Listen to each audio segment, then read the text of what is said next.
And so, as our next guest is no stranger to term sheets, but he's no stranger to the industry at all. I'm really honored to have Michael Movitz join us today.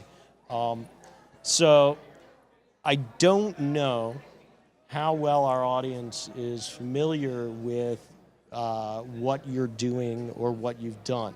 So I'm hoping that you can give a little bit of a nutshell biography for me. Sure. I've been in the natural products industry for 26 years. I started out at a natural foods retailer, a little mom and pop shop outside of Chicago. I worked for a manufacturer, for a natural foods broker. I was at Spins for 16 years, and in January of 2016, I launched my own advisory firm, working with both investors in the space as well as emerging brands. And so, what's the thrust of the advisory work that you're doing? I mean, after 16 years at Spins, is it mostly data driven? What I started to recognize that we at Spins were starting to receive a lot of inbound unsolicited inquiries from equity firms on trying to understand the market trends as they did diligence on market opportunities. Equity institutions clearly saw this space as becoming very desirable. And so as that continued to build, I saw an opportunity where being able to lend my expertise from the industry to that diligence process on how brands win, how to go to market, and how to perceive and understand a brand's position to make a better investment. Okay, and how's it going? Very well so far. Yeah. There's a lot of activity in the space. There's a lot of new funds.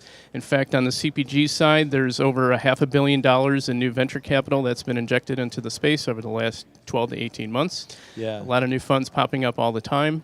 And it's a great time for an entrepreneur because there is a lot of new capital, a lot of new resources available, a lot of smart experts to help them build and grow.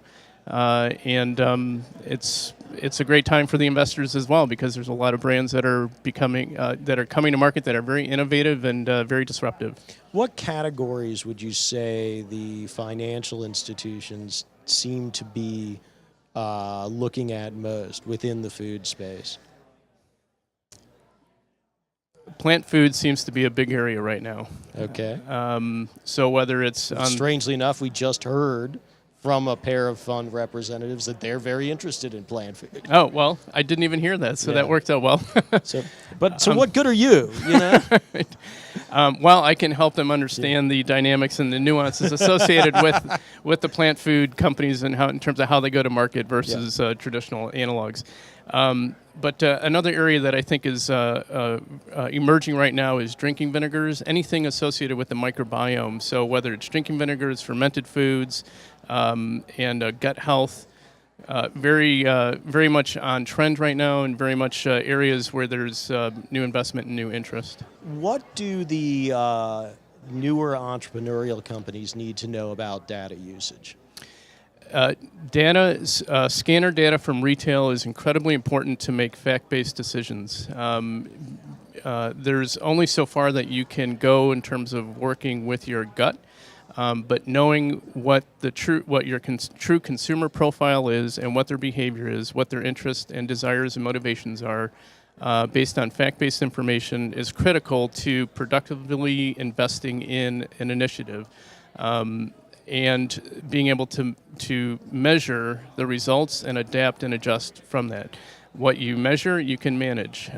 So I think using information, whether it's from retail scanner data, to understand sales, share, distribution, pricing, etc., as well as what's declining, what's growing, who is, and what kind of attributes those products have. All very important into that that come from that information background. A lot of entrepreneurs would say, I can't afford data.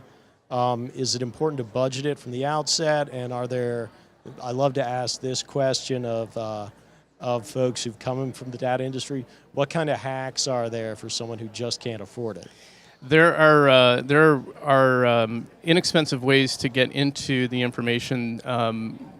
to get started.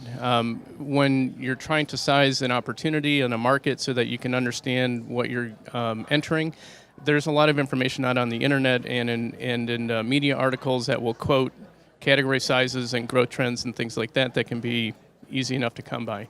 But once you're ready for something that's very targeted, specific, actionable to your business objectives, there are different levels of information that you can get, and it doesn't have to be on an ongoing basis. It can be on a one-off basis just to start at a very high level, very select pieces of information that are specific to your business objective that allow you to trim costs in the beginning, so that once you get traction, you can start to get the information on a regular basis, broader scope, and fill more of the needs that the company has. What's the number one metric that you think smaller entrepreneurs should be paying attention to? Velocity. Okay. Velocity. Velocity is a measure of distribution and sales. And so it's great to say that you have X number of dollars in sales. It's great to say that you have X percent ACV, distribution. But the combination of those two facts is a velocity measure. Velocity per point of distribution then? Correct. It's an indication of how fast and how much you're selling in every percentage point of distribution that you have in the market. Yeah. And so it's an equalizer to a brand that might have a lot of distribution and a lot of sales versus a brand that has small distribution and small sales.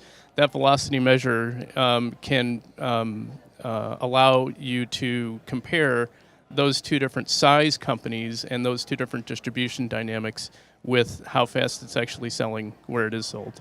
Great. Well, that velocity has taken us right past the end of our time limit.